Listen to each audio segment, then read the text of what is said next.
Dans le bas du fleuve et tout près, dans la République du Madawaska, le baseball est plus que centenaire.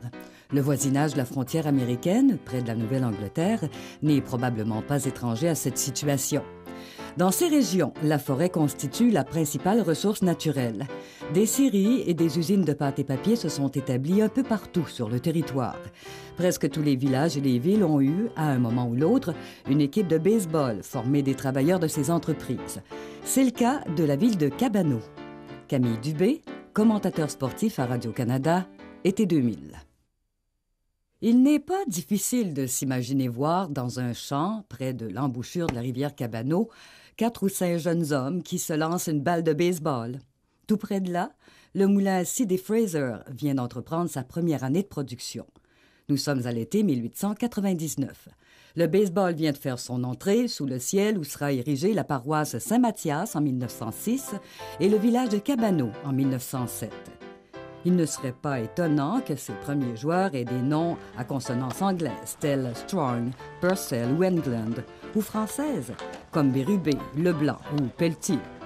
Ils travaillent probablement tous à la scierie. « Est-ce qu'on va se pitcher? » allait devenir une phrase quotidienne. Le Journal de Saint-Laurent, dans ses éditions du 29 juillet et du 2 septembre 1904, fait état de l'existence d'une équipe de baseball à Cabano alors que la paroisse et le village ne sont pas encore fondés. Nous avons aussi les équipiers, plusieurs équipiers des années 30. Nous avons Arthur Leblanc, que la majorité d'entre vous connaissez.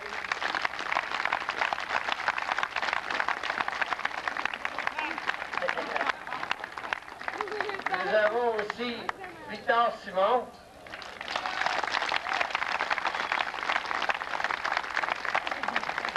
Victor Simon était receveur dans le temps. Arthur Leblanc, je pense que j'ai pas besoin de dire, tout le monde connaissait comme lanceur, n'est-ce pas?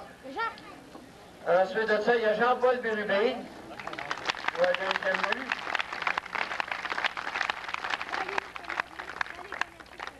Il y a Arthur Boucher, qui joue à troisième but.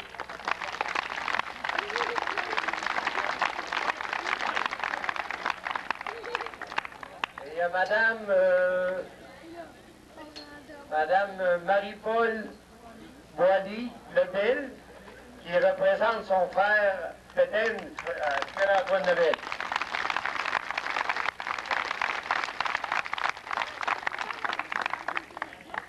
Et aussi Réal Chaberlan, qui représente ici le coach du temps, M. Antonio Landry. On l'appelait Tiffan.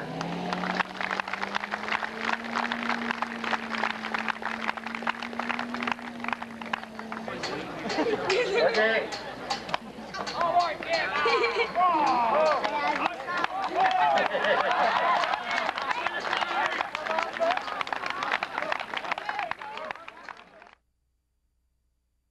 Les années 40 constituent l'une des périodes les plus florissantes du baseball local.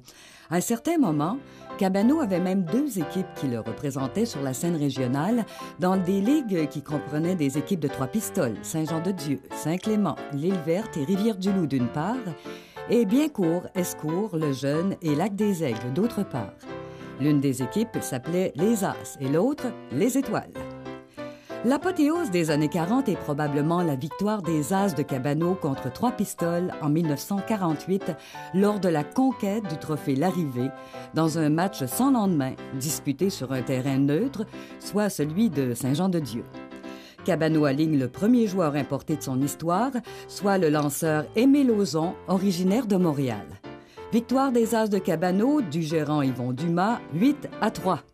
Durant cette même saison, 48, Rivière-du-Loup avait vu évoluer dans ses rangs, pour quelques matchs seulement, un jeune joueur de 16 ans, originaire de Lévis, Georges Maranda, qui dans les années 60 allait lancer pour les Giants de San Francisco.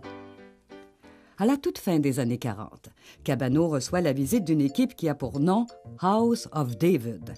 Il s'agissait d'un club provenant du Michigan, fondé en 1903 par un nommé Benjamin Purnell, qui se croyait le 6e fils de la maison de David. La colonie comptait 500 barbus et observait des règles strictes. Pas de sexe, pas de tabac, pas d'alcool Pas de rasage. Fait important, ils se déplaçaient de ville en ville et transportaient leur système d'éclairage. Cette joute de la fête des années 40 constitue le premier match joué sous les réflecteurs à Cabano. C'est Monseigneur Jean-Philippe Cyr qui fera installer le premier système d'éclairage permanent en 1950. Le premier match sous les réflecteurs a lieu le 6 août 1950. Madawaska, Maine est le visiteur. C'est à cette époque que Cabano envoie sur le terrain l'une des meilleures équipes de son histoire. L'installation d'un système d'éclairage au terrain de baseball y est sûrement pour quelque chose. On peut désormais jouer et pratiquer plusieurs fois par semaine. Jusque-là, l'équipe devait se contenter de jouer uniquement le dimanche et les séances d'entraînement en semaine étaient écourtées par la noirceur. Un nom est passé à la légende. Paul Lebrun, alias Zune Lebrun. Comment parler de Paul Zune Lebrun? Pour moi, c'était un phénomène, ça. Dans toutes les années que j'ai joué, puis dans toutes les années que le baseball a évolué ici à Cabano, il a passé des bons joueurs de baseball. Lui, c'était un phénomène, c'était naturel, il n'y a jamais une balle qui passait. Moi, mes bons souvenirs de Zune là, Lebrun, c'était un gentilhomme à part de ça. C'était un homme pareil comme tous les joueurs de baseball qui passaient. Mais pour la formation qu'il avait, c'était un surhomme au baseball. Il couvrait grand terrain? Il couvrait du 3 au 2, puis du 2 presque au premier. Il était élastique. Il avait un bon bras? Bon bras? Ben, bras, non. pas fort. Mais il ramassait assez vite, pas besoin de bras. C'est vrai, hein? Puis comme frappeur? Comme frappeur, c'est un gars étonnant. Petit bonhomme, il frappait du poignet, fluc, fluc, puis toujours des petits couchures ici, mais à un moment donné, les champs étaient trop rapprochés, puis la balle passait. Un retour sur le passé du baseball à Cabano ne saurait être complet sans mentionner l'apport des Frères du Sacré-Cœur au bénéfice de ce sport. À l'école, bon ou pas bon, à la récréation, tu joues au baseball. Avec à leur tête le frère Gaétan, les frères s'impliquent dans la promotion de l'activité physique. Il y a de quoi envier cette époque.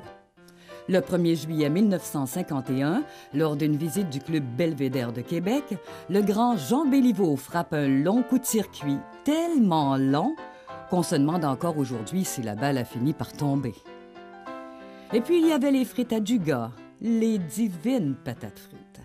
Ketchup, vinaigre, nature avec sel seulement, c'est un régal. L'arrivée des années 60 est à l'image de la Révolution tranquille. Le Collège Sacré-Cœur déménage